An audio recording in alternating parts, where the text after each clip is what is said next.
प्यारे बच्चों, welcome to my channel Verma study 2020 book लाना।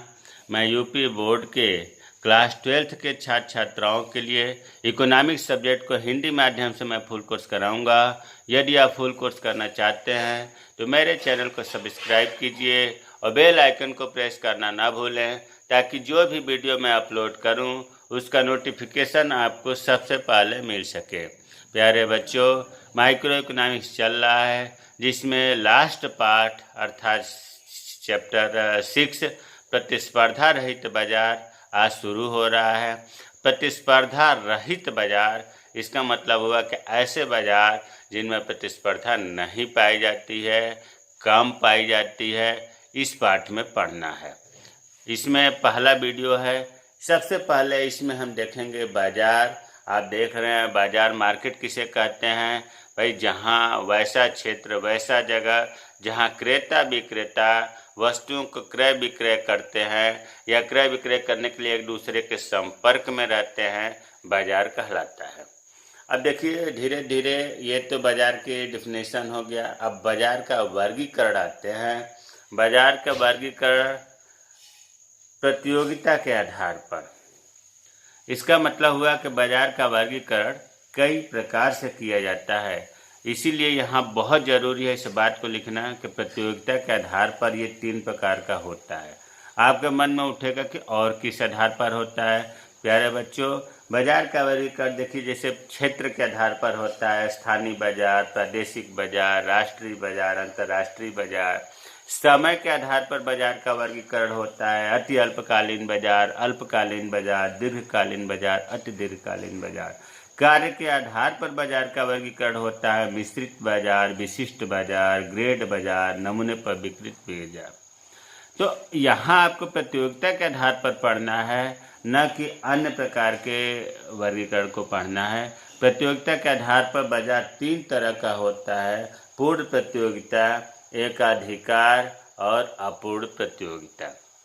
फिर ध्यान दीजिए, प्रतियोगिता के आधार पर बाजार 3 प्रकार का होता है। इसे ऐसे भी कह सकते हैं: पूर्ण प्रतियोगिता बाजार, एकाधिकार बाजार, अपूर्ण प्रतियोगिता बाजार।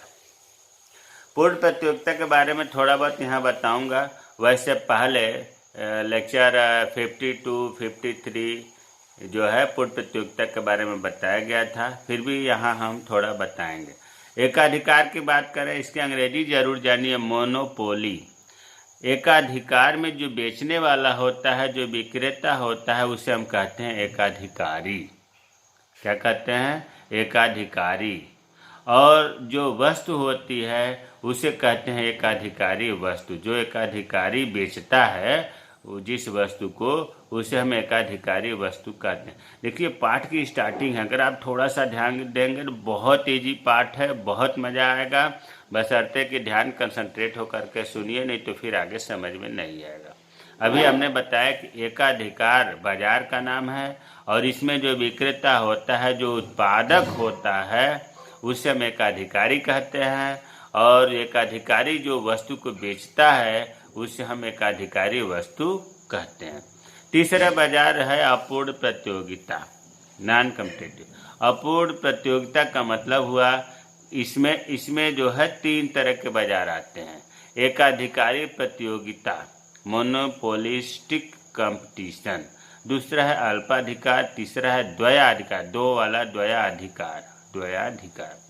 प्यारे बच्चों, सबसे ज़्यादा बच्चे जो कन्फ्यूजन पढ़ते हैं इस एकाधिकार और इस एकाधिकारी प्रतियोगिता में अंतर नहीं समझ पाते। पूछता है इसे लिख देते हैं, इसे ये पूछता है लिख देते हैं इसे, क्योंकि एकाधिकार और एकाधिकारी, वैसे भी एकाधिकार के विक्रेता को एकाधिकारी कहते हैं। देखिए मेन अंतर जो है वो तो कई अंतर है, लेकिन नाम से आप कैसे पहचानेंगे। देखिए एकाधिकारी प्रतियोगिता, इसमें प्रतियोगिता शब्द जुड़ा हुआ है, जबकि इस एकाधिकार में या इस एकाधिकारी में प्रतियोगिता नहीं जुड़ा हुआ है। इसलिए नहीं जुड़ा हुआ है क्योंकि देखो एकाधिकार अगर हम तोड़ेंगे इसे, मोनोपल प्लस पोली। मोनो का मतलब होता है एक, पोली का मतलब होता है विक्रेता। एक विक्रेता इसमें होगा, तो जब एक विक्रेता होगा तो इसमें प्रतियोगिता थोड़े नहीं होगी, अकेले प्रतियोगिता नहीं होती है, कम से कम 2, 3, 4, 10, 20, 100 होना चाहिए ना। तो इसमें प्रतियोगिता शब्द नहीं जुड़ा होगा। और इस एकाधिकारी में प्रतियोगिता शब्द जुड़ा होगा। तो आप नाम से तो यही इसी तरह से क्लियर करेंगे कि ये एकाधिकार है। अगर केवल एकाधिकारी आता है तब भी आप इसी को समझेंगे। एकाधिकारी बार बार इसमें आएगा शब्द, क्योंकि एकाधिकारी बेचने वाले को कहते हैं। लेकिन एकाधिकारी प्रतियोगिता आते ही ये अपूर्ण प्रतियोगिता के प्रकार में आ जाएगा। तो इन दोनों में कन्फ्यूजन नहीं रहना चाहिए। फिर एक बार रिपीट कर दे रहा हूँ कि एकाधिकार और एकाधिकारी प्रतियोगिता, एकाधिकारी के पास प्रतियोगिता शब्द जुड़ा होगा, इसमें प्रतियोगिता नहीं जुड़ा होगा। दूसरा अल्पाधिकार, तीसरा द्वयाधिकार, एक एक करके पढ़ेंगे। अब हम आते हैं पूर्ण प्रतियोगिता। पूर्ण प्रतियोगिता, अभी आपने देखा कि पूर्ण प्रतियोगिता, एकाधिकार और अपूर्ण प्रतियोगिता तीन प्रकार के बाजार होते हैं या बाजार के रूप होते हैं। तो पूर्ण प्रतियोगिता बाजार की वह स्थिति है जिसमें क्रेता और विक्रेता अधिक संख्या में होते हैं। ध्यान दीजिए, पूर्ण प्रतियोगिता के बारे में बता रहा हूँ, बाकी अभी दो बचे हुए हैं। तो पूर्ण प्रतियोगिता बाजार की वह स्थिति है जिसमें क्रेता मतलब खरीदने वाले और विक्रेता मतलब बेचने वाले अधिक संख्या में, अधिक मतलब कितनी गिनती, असंख्य कह लीजिए, असंख्य जिनकी गिनती नहीं की जा सकती, बहुत अधिक संख्या में होते हैं। और कोई भी खरीदने वाला या बेचने वाला क्रेता या विक्रेता वस्तु की कीमत को प्रभावित नहीं कर सकता। तो कुल मिलाकर के ये जो इसकी परिभाषा है एक प्रकार से विशेषता से ही बनाया गया है। तो अब इसमें दो बातें इसमें दिखाया गया है, दो विशेषता समाहित है कि क्रेता और विक्रेता अधिक संख्या में होते हैं और कोई भी क्रेता या विक्रेता वस्तु की कीमत को प्रभावित नहीं कर सकता। वस्तु की कीमत को प्रभावित करने का मतलब ये हुआ कि विक्रेता जो है या क्रेता जो है वस्तु की कीमत जो पहले से फिक्स है उसी पर बेचना होगा, उसी पर खरीदना होगा, इनकी नहीं चलती है। क्रेता या विक्रेता अपने ढंग से कीमत को नहीं विस्थापित कर सकते। अब इसकी विशेषताएं आते हैं। विशेषताएं में पूरी बात क्लियर हो जाएगी। देखिए, पहली विशेषता तो यही है जो परिभाषा में है कि क्रेताओं और विक्रेताओं की अधिक संख्या होती है, अर्थात खरीदने और बेचने वालों की बहुत अधिक संख्या होती है। असंख्य लिख लीजिए या बहुत अधिक संख्या होती है। प्यारे बच्चों, होता क्या है कि देखो, जब ये संख्या ज़्यादा होती है, अभी आपने पढ़ा कि इतनी संख्या होने के बाद भी ये कीमत को प्रभावित नहीं कर सकते। तो थोड़ा सा ध्यान दो, बहुत महत्वपूर्ण चीज़ मैं बताने जा रहा हूँ कि अगर मान लो कि विक्रेताओं की संख्या ज़्यादा है, विक्रेताओं की संख्या, बेचने वालों की संख्या ज़्यादा है और इसने कीमत को बढ़ा दिया, कीमत का प्रभाव बता रहा हूँ। विक्रेताओं की संख्या ज़्यादा है, ये तो क्लियर है।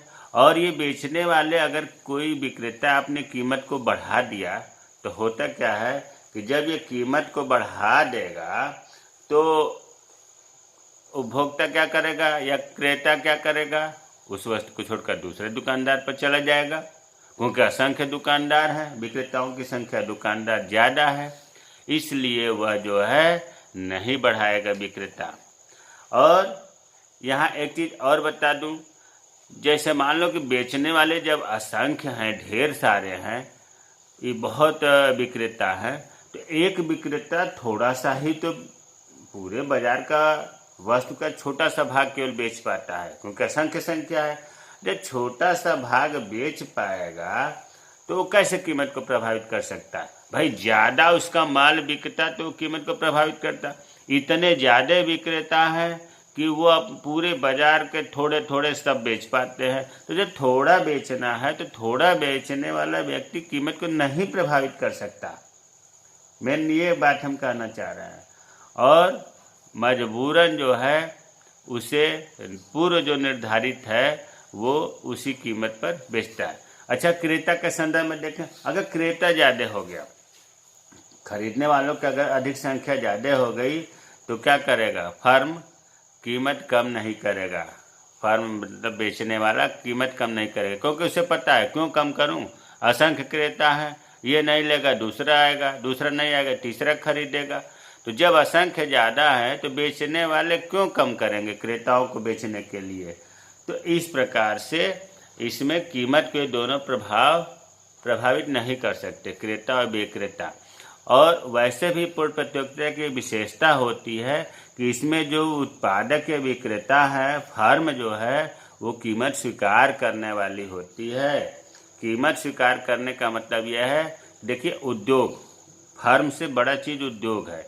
एक उद्योग में ढेर सारी फर्में होती हैं, तो उद्योग ही कीमत को निर्धारित करता है और उसी कीमत को ये स्वीकार करते हैं पूर्ण प्रतियोगिता के अंतर्गत। कौन? फर्म, बेचने वाले। तो जो उद्योग निर्धारित करेगा, उद्योग कर दिया कि ये 100 रुपये का ये सामान बिकेगा, तो सभी फर्म उस उद्योग के अधीन जो हैं वो 100 रुपये पर ही बेचेंगे, इसे न घटाएंगे न बढ़ाएंगे। तो अब आपको समझ में आ गया होगा कि पूर्ण प्रतियोगिता में फर्में कीमत स्वीकार करने वाली होती है और उद्योग कीमत को निर्धारण करने वाला होता है। पूर्ण प्रतियोगिता की अगली विशेषता है समरूप वस्तुएं। इनमें जितनी भी वस्तुएं होंगी वो रंग में, रूप में, आकार में एक जैसी होंगी। मतलब उपभोक्ता जो है विभेदन नहीं कर पाएगा। वैसे फिलहाल पूर्ण प्रतियोगिता की जो आप पढ़ेंगे स्थिति, ये व्यवहार में दिखाई नहीं देता। ये काल्पनिक बाजार है, ऐसा संभव ही नहीं। बताओ मार्केट में कहाँ सभी वस्तुएं एक जैसी कैसे हो सकती हैं? लेकिन इस माना गया है कि पूर्ण प्रतियोगिता में सभी वस्तुएं रंग में, रूप में, आकार में एक जैसी होंगी। फिर है फर्म का निर्बाध प्रवेश और बहिर्गमन। मतलब फर्म जो है बिना रोक टोक के, बिना प्रतिबंध के आसानी से प्रवेश भी कर सकती हैं और आसानी से बाहर भी जा सकती हैं। बाजार का पूर्ण ज्ञान होता है। जो खरीदने वाले और बेचने वाले हैं उनको बाजार के बारे में पूर्ण जानकारी होती है कि हमें कितने रुपए किलो बेचना है, और खरीदने वाले को पता होता है। कीमत विभेद की पूर्ण अनुपस्थिति। जब कीमत उद्योग द्वारा निर्धारित होता है, फर्मों को एक जैसा सामान, एक जैसा माल दे रहा है, सभी फर्मों की लागत एक जैसी आ रही है और कीमत को निर्धारित कर दिया है, तो सभी कीमत एक जैसी होगी। अर्थात कीमत विभेद अलग अलग नहीं होगा। वस्तुएं एक जैसी होंगी, उनके कीमत एक जैसे होंगे। क्रेता विक्रेता कीमत को घटा बढ़ा भी नहीं सकते। तो ये भी एक विशेषता हो गया कि कीमत में अंतर नहीं होता। छठा जो बहुत महत्वपूर्ण है, मांग वक्र AR तथा MR एक्स अक्ष के समांतर होता है। मांग पूर्तिया लोचदार होता है। अरे भाई, इससे पहले हमने बताया था O हो गया, X हो गया, Y हो गया, और यहाँ हमने P मान लिया। इसमें जो है ये सीधी रेखा जाएगी, AR बराबर MR होता है। पूर्ण प्रतियोगिता में AR और MR एक सीधी रेखा होती है, X अक्ष के समानांतर होती है। इसी को कहा जाता है पूर्ण लोचदार। और मान लो कि इस पॉइंट पर कोई वस्तु की मांग हो रही है, क्यों? दाम बढ़ा, अगर मांग बढ़ गई, ये मात्रा मांग बढ़ गई, Q1 हो गया, तब भी OP ही कीमत है। मांग घट गई, तब भी OP ही कीमत है। ऐसी स्थिति को हम कहते हैं पूर्ण लोचदार या पूर्णतया लोचदार। तो इसमें आपको इतना जरूर याद रखना पड़ेगा कि पूर्ण प्रतियोगिता में AR वक्र और MR वक्र X अक्ष के समानांतर होता है। समानांतर मतलब कि X अक्ष ऐसे खींचा गया हो X, तो इसी तरह ये भी है। सातवां है उत्पादन साधनों की गतिशीलता। भाई, इसमें जो उत्पादन करने में साधन लगे हुए हैं वो किसी उत्पादक को छोड़कर दूसरे उत्पादक के पास जा सकते हैं। गतिशीलता होती, स्वतंत्र होते हैं। अब पहला बाजार आपका समाप्त हो गया, एकाधिक पूर्ण प्रतियोगिता बाजार क्या है, उसकी विशेषताएं क्या है। अब दूसरा एकाधिकार या एकाधिकार बाजार, एक ही चीज़ है, मोनोपोली। देखिए, नाम से पहले इसको हम इस तरह से क्लियर करें। एकाधिकार को अंग्रेजी में हम कहते हैं मोनोपोली। मोनोपोली ये दो शब्दों से बना है। एक तो बना है मोनो और दूसरा बना है पोली। मोनो का मतलब होता है एक और पोली का मतलब होता है विक्रेता। तो जब दोनों को मिलाएंगे तो ये होगा एक विक्रेता या एक उत्पादक या एक फर्म या एकाधिकार। तो सब सही लग रहा है कि एक बेचने वाला होगा। एकाधिकार से आशय, देखिए परिभाषा लिखा है, एकाधिकार से आशय। आशय का मतलब अर्थ। साधारण बाजार की उस स्थिति से है जिसके अंतर्गत प्रतियोगिता का अभाव होता है। भाई एक आदमी बेचने वाला है तो इसमें प्रतियोगिता थोड़ी नहीं होगी, प्रतियोगिता का अभाव होगा, जनरली दिख रहा है कि होगा ऐसा। और केवल एक विक्रेता होता है, प्रतियोगिता भी नहीं होगा, बेचने वाला एक होगा जिसका वस्तु की पूर्ति पर पूर्ण नियंत्रण रहता है। भाई जब एक बेचने वाला है तो वस्तु की पूर्ति पर तो नियंत्रण रहेगा ही, और उस वस्तु का कोई निकट स्थानापन्न नहीं होता। जो वस्तु बाजार में बेच रहा है एकाधिकारी व्यक्ति, उस वस्तु का दूसरा वस्तु बाजार में नहीं है स्थानापन्न वस्तु। स्थानापन्न वस्तु क्या है? एक वस्तु के स्थान पर जब हम दूसरे वस्तु का प्रयोग करते हैं या कर सकते हैं, वैसी वस्तु स्थानापन्न वस्तु कहलाती है। जैसे भाई चाय के जगह पर हम काफ़ी का प्रयोग करें, काफ़ी की जगह पर चाय का प्रयोग करें, तो ये आपस में क्या हुआ? स्थानापन्न वस्तुएं हुई। अब एकाधिकार के बारे में आप समझ में आ गए होंगे। मुख्य रूप से अभी तक 3 बातें बताए कि इस प्रकार के बाजार में प्रतियोगिता का अभाव होता है, वस्तु की पूर्ति पर विक्रेता का पूर्ण नियंत्रण होता है, और तीसरा बताया कि उस वस्तु का कोई निकट स्थानापन्न वस्तुएं नहीं होता। इसकी विशेषताएं, तो अभी आप ये 3 विशेषता पढ़ें, यही विशेषता 3 आगे आ जाएंगी। पहली विशेषता तो यह है कि एकाधिकारी अपने वस्तु का अकेला उत्पादक या विक्रेता होता है। अभी आपने देखा कि एक विक्रेता होता है या एक उत्पादक होता है, लेकिन प्यारे बच्चों यहाँ देखो एक चीज़ मैं अलग बताने जा रहा हूँ, थोड़ा सा ध्यान दो। एक विक्रेता या एक आदमी होगा ये तो समझ में आ रहा है, एक फर्म होगा ये भी समझ में आ रहा है, लेकिन व्यक्तियों का समूह भी एकाधिकारी कहलाता है। फर्मों का समूह, कई फर्में हैं, वो भी एक एकाधिकारी में आता है। आप कहेंगे तो ठीक उल्टा हो गया। नहीं, अगर कई व्यक्ति हैं और वो सब एक हो गए हैं, मतलब उनकी विचारधारा एक है और एक परिवार जैसे हो गए हैं, तो भले कई व्यक्ति हैं लेकिन वो एकाधिकारी ही कहे जाएंगे। अगर कई फर्में हैं और वो फर्में मिल करके एक हो गई हैं, एक जैसी विचारधारा, एक जैसे नियम कानून बना लिए हैं, तो ये एकाधिकारी में हो गया। तो समूह की जब बात करें तो ये ध्यान देना है कि जो एक हो गए हैं, एक हो गया का मतलब कि उनमें कोई अलग नहीं है। 17 लोग हैं तो 17 की विचारधारा एक ही है। 17 से आप रेट तय करोगे तो एक ही रेट पर बेचेंगे। तो अब हमें उम्मीद है कि समझ गए होंगे कि अकेला उत्पादक या विक्रेता तो होता है, लेकिन उसमें ये स्थिति भी हो सकती है। दूसरी विशेषता है कि एकाधिकारी वस्तु का कोई निकट स्थानापन्न वस्तु बाजार में नहीं होता। अभी आपको परिभाषा में बताया गया कि जो एकाधिकारी वस्तु होती है उसके स्थानापन्न वस्तु बाजार में नहीं होता। तीसरा है कि नई फर्मों के प्रवेश पर प्रभावपूर्ण रोक होते। भी आपने पूर्ण प्रतियोगिता में देखा कि नई फर्में आ सकती हैं, आसानी से जा सकती हैं, लेकिन एकाधिकार बाजार में नई फर्मों के प्रवेश पर रोक होता है, प्रतिबंध होता है, आसानी से आ नहीं सकती, जा नहीं सकती। चौथा है मांग वक्र ऋणात्मक ढाल वाला होता है। मांग वक्र ऋणात्मक ढाल वाला होता है ऐसे, जबकि उसमें पूर्ण प्रतियोगिता में एक्स अक्ष के समानांतर था। यहाँ ने इसी का हिंट दिया है कि कीमत क्यों ऋणात्मक ढाल वाला होता है, क्योंकि कोई भी एकाधिकार जो होता है कीमत कम करके ही एकाधिकार अपनी वस्तु की अधिक मात्रा बेच सकता है, ज़्यादा करके वस्तु की अधिक मात्रा नहीं बेच सकता। इसे बाजार से एकाधिकार का मांगों का ऋणात्मक ढाल वाला होता है। हमारे कहने का मतलब यह है कि जब एकाधिकारी है तो वो अधिक से अधिक बेचने के लिए कीमत कम कर सकता है। तो जब वो कीमत कम करता जाता है तो जो मांग वक्र है वो ऊपर से नीचे की ओर ढाल होता है, ऋणात्मक ढाल होता है। जबकि आपने पूर्ण प्रतियोगिता में देखा कि वो एक कीमत पर बेचना, इसमें ऐसी बाध्यता नहीं है। पांचवा है एकाधिकारी का अपनी वस्तु की पूर्ति पर पूर्ण नियंत्रण होता है। जब एक ही व्यक्ति है तो नियंत्रण तो रखेगा ही। छठा, एकाधिकारी एक फर्मों का समूह, सरकारी विभाग या स्वयं सरकार हो सकती है। अब एकाधिकारी का उद्देश्य क्या है, विशेषता समझ में आ गया होगा। एकाधिकारी का उद्देश्य यह है अधिकतम लाभ कमाना। वह जो है प्रयास करता है कि सामान्य लाभ से अधिक अर्थात असामान्य लाभ प्राप्त करे।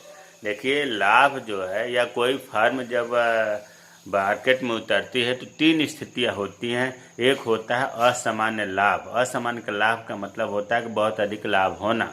दूसरा होता है सामान्य लाभ। सामान्य लाभ तो शब्द जुड़ा हुआ है, इसका दूसरा नाम है शून्य लाभ, लेकिन इसमें जो है लागत के बराबर ही आय होती है शून्य लाभ में। तो ये प्रयास करता है फर्म कि हम सामान्य लाभ क्यों कमाएं, शून्य लाभ क्यों कमाएं, हम तो असामान्य लाभ कमाएं, अधिक से अधिक लाभ कमाएं। और तीसरी स्थिति हानि होती है, कभी कभी एकाधिकारी हानि भी उठाता है। तो हमें उम्मीद है कि एकाधिकारी का विशेषता, एकाधिकारी का उद्देश्य समझ में आया होगा। अब यहाँ एक नज़र जो अभी हम लोग पढ़े, पूर्ण प्रतियोगिता में एकाधिकार में अंतर देख लेते हैं। पूर्ण प्रतियोगिता इधर हो गया, एकाधिकार इधर हो गया। पूर्ण प्रतियोगिता में अभी आपको बताया गया कि विक्रेता या उत्पादों की संख्या बहुत अधिक होती है, असंख्य होती है। एकाधिकारी में विक्रेता की संख्या एक होती है। आसान है बहुत, समझ में आया होगा तो समझ यहाँ अंतर हो जाएगा। पूर्ण प्रतियोगिता में बताया गया कि वस्तुएं रंग रूप भेद में एक जैसी होती हैं, समरूप होती हैं।